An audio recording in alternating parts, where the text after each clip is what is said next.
In this video, I want to talk about traces of Old English and Old Norse in later dialects of English, from Middle English to the modern English that we speak today. I want to speak about these traces in many different dialects of English, but I'm going to focus mostly on the dialects of England, Scotland, and the United States. By traces, I mean what we could also call archaisms or leftovers. That is, features that are still present in the modern language, but are left over with minimal changes from much earlier stages in the language.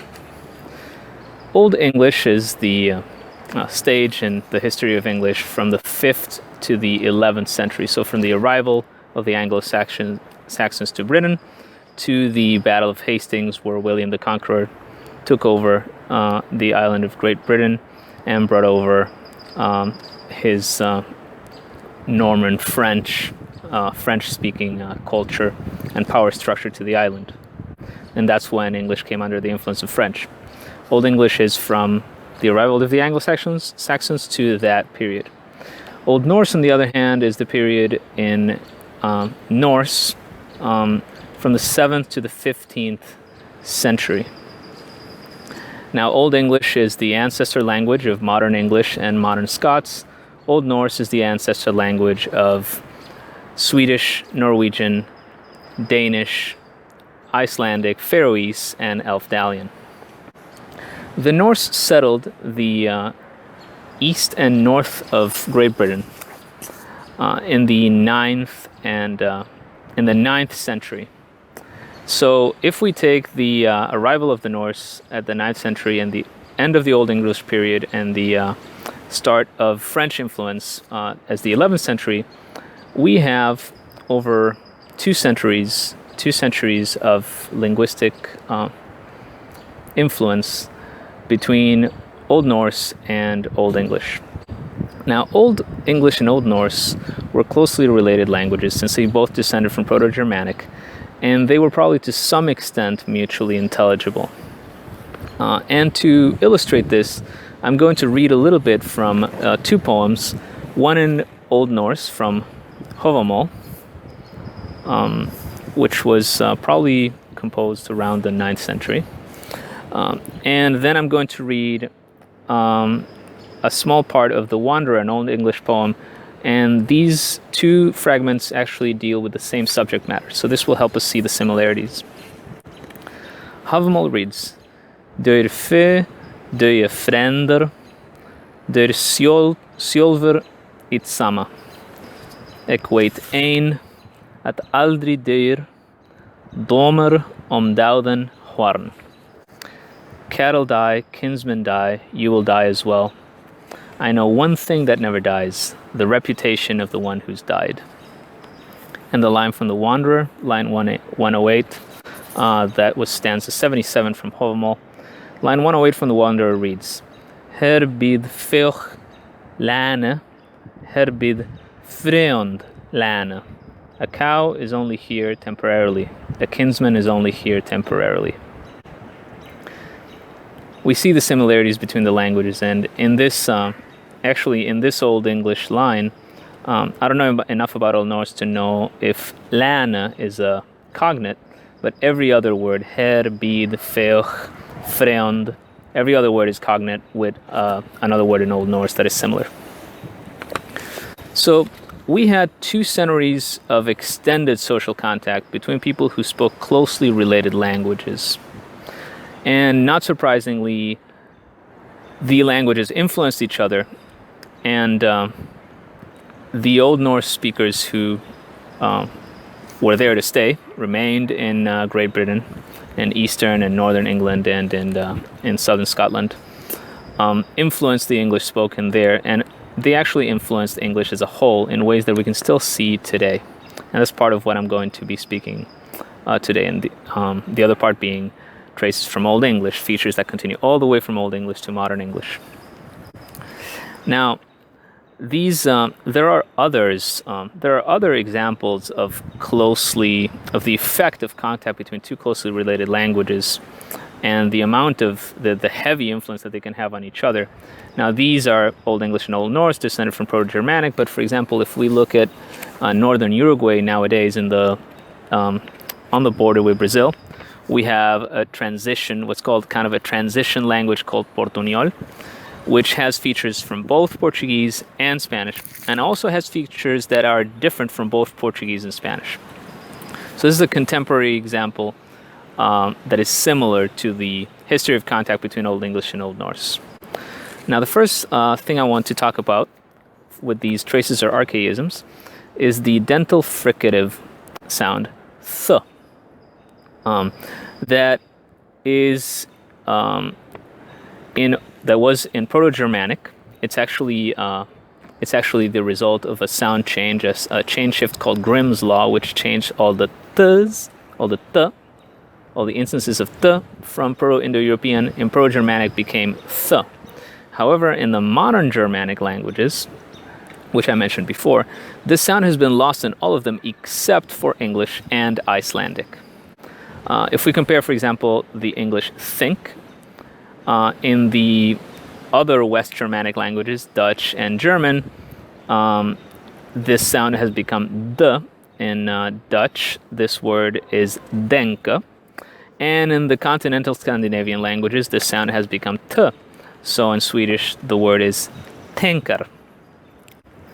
Then the word thing in English, in Swedish is thing, which has a related meaning. It means a matter or a subject.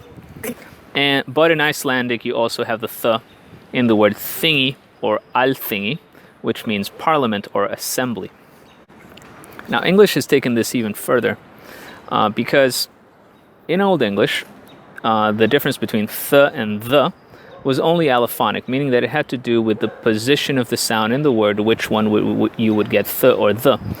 But in modern English, and actually this starts in the Middle English period, it makes the voiced and unvoiced contrast between th and the phonemic, meaning that already by the Middle English period, people perceived thing and the as starting with two different sounds, and bath and bathe as ending with two different sounds.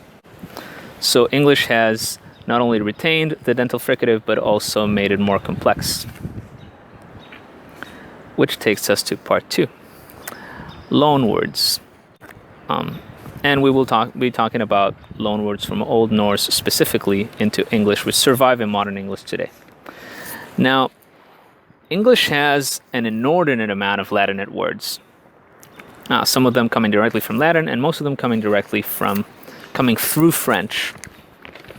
And I have a number of examples here. Now,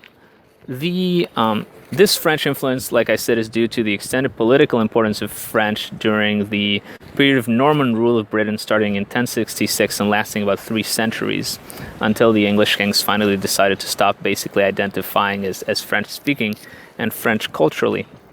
French was the language of power. Now, these French loans are the kinds of words that you would expect to be loaned into a language. For example, they have to do with power in the legal system, like castle, court, and prison. And they also have to do with French art and music, like romance. However, the loans that we find in Old English that come from Old Norse are very basic everyday words, like sky, window, skin, even the word they. These are the types of words that are usually not loaned from language to language. Now, a possible explanation for this is that in Eastern and Northern Britain, there was extended social contact, like we said, between people who basically belonged to the same social class and spoke very closely related languages, Old English and Old Norse. And then the Norse speakers stayed and gradually became English speakers through the generations. But, of course, they retained, as is usual in these cases, strong influence from their original language, Old Norse. Now, after this, many of these Norse words actually spread throughout all of Britain and became part of the general language, while on the other hand, some of these words only survived in certain British dialects, the dialects spoken in the areas where there were more Norse people to begin with, so mostly northern England. So in general English, we can find the words sky, window, anger, bag, cake, fog, give, ill, kid, and band. All of those are from Old Norse. Just to name a few, of course, these are just 10 words. Now, the word skin is used alongside the Old English word hide, which used to mean the same thing, but now has become specialized to animal skin. The word skirt is similar because it is actually a cognitive English shirt, but the first one, skirt, became specialized to the lower part of the body, and the second to the upper part of the body. Now, you might be getting the idea by now that a lot of words with sk come from Norse and words with sh come from English, so I might as well throw in some counter examples to keep you on your toes. Skipper is actually from Dutch, and ski is Norse, but it's loaned from modern Norwegian, not from Old Norse. Now, the verb are also comes from Old Norse, while the rest of the forms of the verb to be come from Old English. Now, this is an extremely common word, which, again, is unusual for a loan word. On that same note, the third person plural pronoun they, them, and their comes from Old Norse. While on the other hand, the unstressed form of them, which is m, comes from the Old English pronoun for third person plural, which is accusative, which is hem. Now imagine that, how does this happen that words this common get loaned? Now imagine that you're a speaker of Old Norse in the 10th century. Try to learn Old English from your neighbors. The fact that the languages are so similar actually makes it harder for you not to constantly intersperse parts of your own language into what you are trying to speak. And you're trying to make sense of the pronouns, but in Old English, the third person plural pronouns are actually very similar to the third person singular pronouns, especially to the masculine. As a matter of fact, the dative is exactly identical. It's him for the plural masculine and for the singular masculine, and him for the plural. So it is really not so surprising, and all these forms in the third person singular and plural start with h, start with h. So it is really not surprising that you end up finding it easier to use your own plural form, they, them, their, just to be clear and be understood and not confuse yourself and confuse other people.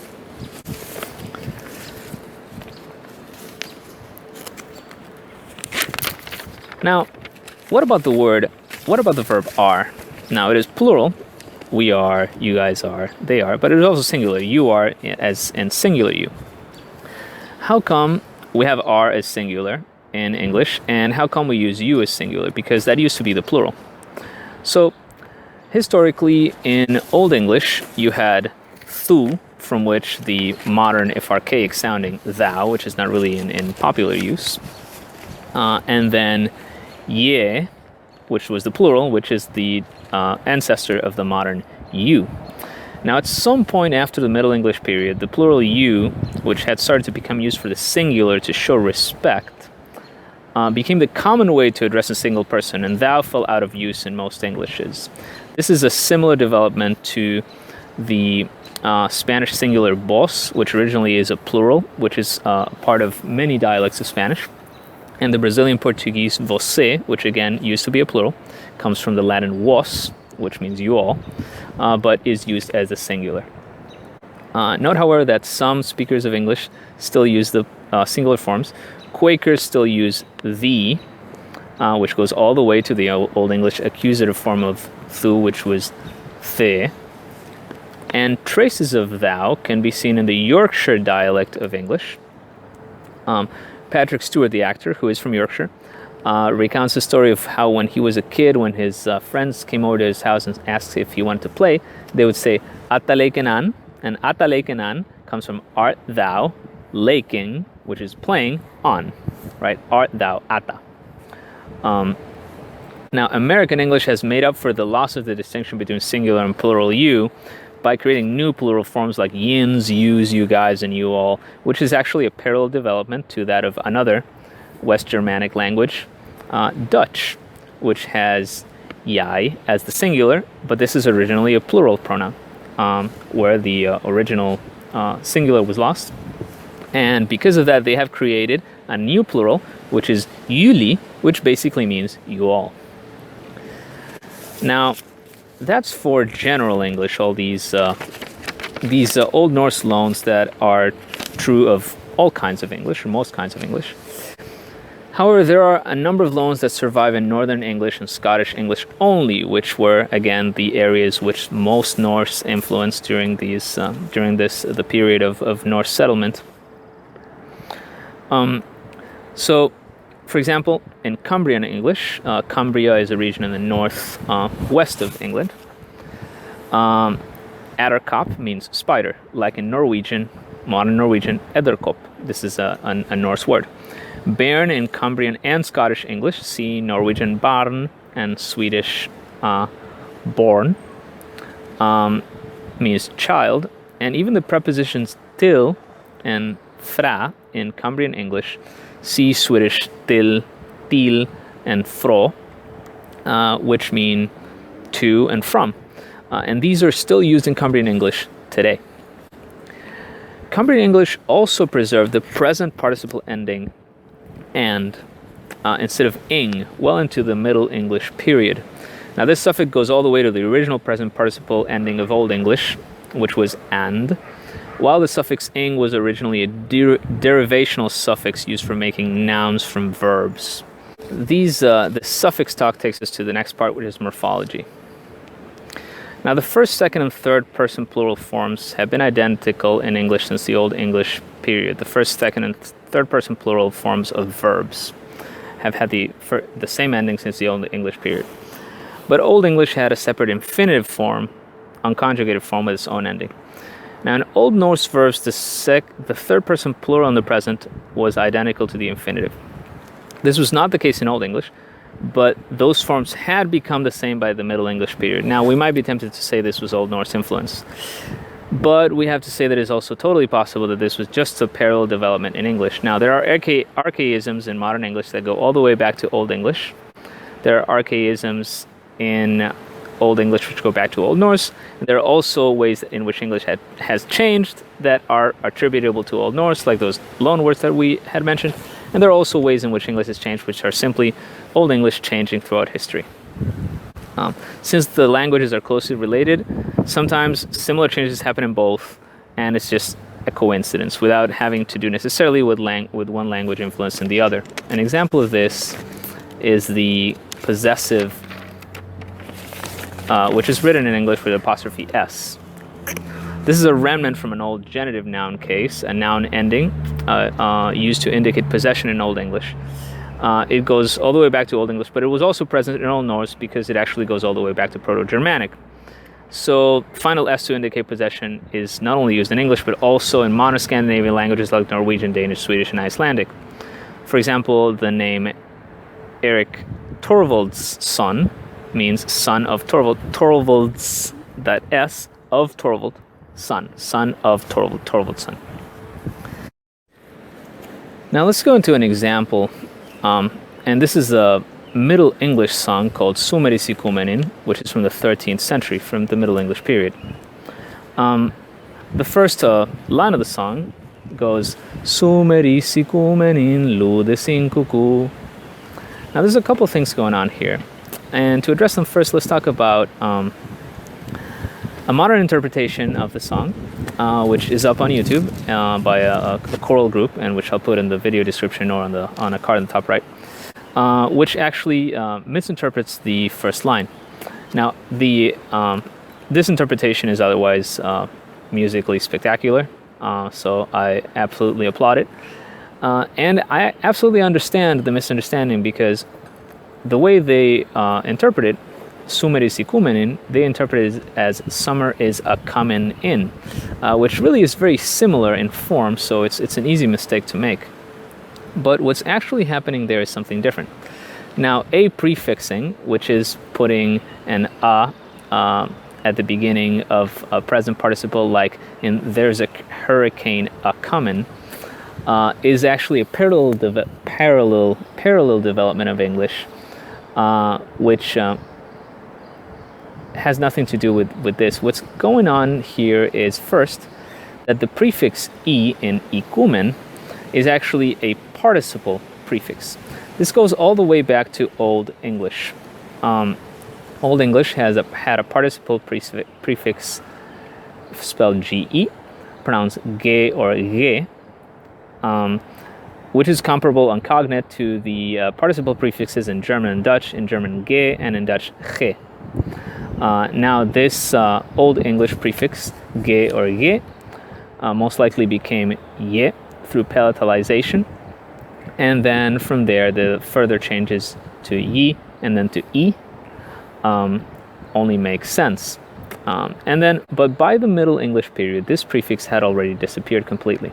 So why is it there in the song? Well, there are two possible reasons. The first one is that it is a deliberate archaism to fit the meter of the song. This is common in poetry. And the second one is that they are actually mirroring a popular expression from the time, which was archaic, because fixed phrases are often archaic and retain forms of the language that are lost in the general language. And it is also possible, of course, that both of these things are true. The other thing that's going on in this song is the use of the verb is, which is a form of the verb to be, with the participle instead of the verb has. The song does not say sumer has ikumen in, but sumer is ikumen in. And actually, this is another archaic feature, which is similar in German and Dutch, the use of the verb to be with the participle instead of the verb have with the participle when the action expressed by the verb has to do with transformation or movement. And this is true in modern Dutch and German as well. If you were to render Zomer is gekomen into modern Dutch, it would sound something like Zomer is gekomen, with is instead of the verb to have. Now, you can actually see this in modern English in certain set phrases which are archaic. So there's a famous phrase by Robert Oppenheimer in which he's talking about the detonation of the nuclear weapons during World War II. And he quotes the Bhagavad Gita. Now, of course, the Bhagavad Gita is in Sanskrit, but he makes his own translation. And he's deliberately trying to make this sound archaic because the Gita is very old.